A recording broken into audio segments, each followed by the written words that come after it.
About 2 days ago, a leaked trailer surfaced online for a brand new Insomniac Spider-Man game titled Spider-Man: The Great Web. This seemed to be Sony's answer to a brand new Spider-Man game and also the live service superhero format. I remember hearing something about a game like this when the big leak happened a couple months ago, but I feel like it got a little bit sidelined with all the Wolverine stuff that got leaked at the time. But after those 2 new trailers got leaked, it's pretty clear that this game was close to happening. And it kind of looks really cool. This is a live service format that I think could do really well if it was done right. A game where you can customize and create your own Spider-Man or be any Spider-Man while playing with your friends who can also be any Spider-Man pretty much answers all of the Spider-Verse game questions. That is the easiest way to do that. But it also makes complete sense if they wanted to move away from this project and idea, because almost every single live service superhero game that's come out in the past couple years has failed. Avengers, Gotham Knights, and most recently, Suicide Squad Kills the Justice League. And I had high hopes for that game because Rocksteady was handling it, and clearly that doesn't fucking matter. Maybe Sony pulled the plug on this because they were scared it was gonna fail. And with that, I can't really blame them. After seeing how unsuccessful live service superhero games have been, I wouldn't want to make this either. If Spider-Man: The Great Web were to come out and then flop, it would completely tarnish Insomniac's reputation.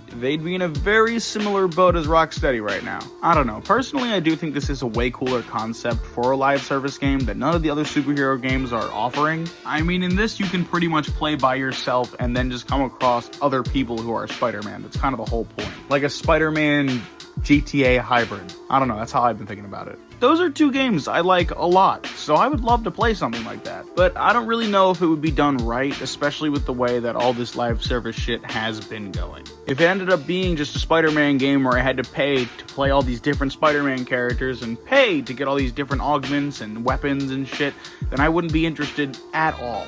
But I guess we'll never know, because it got canned and we'll probably never see it. On a completely separate note, I just feel bad for Insomniac at the moment. There was that massive hack a couple months ago, resulting in millions of dollars worth of content that was just released to the world publicly, along with the names and addresses of a bunch of people working for Insomniac Games. Then, due to downsizing, they lost a ton of staff members, and now more and more content is just getting released and leaked because of the last hack. So it's just really not a time to be Insomniac Games right now, sadly. Or, Sony for the matter, because Madam Web was a complete train wreck in the box office and did not make any money. It just doesn't make any sense to me that Sony's gonna be so picky about the video games they decide to fund, but they don't give a shit about how many millions of dollars they waste on the films they're making. We can have Spider-Man: The Great Web, but El Muerto was pretty fucking close to happening.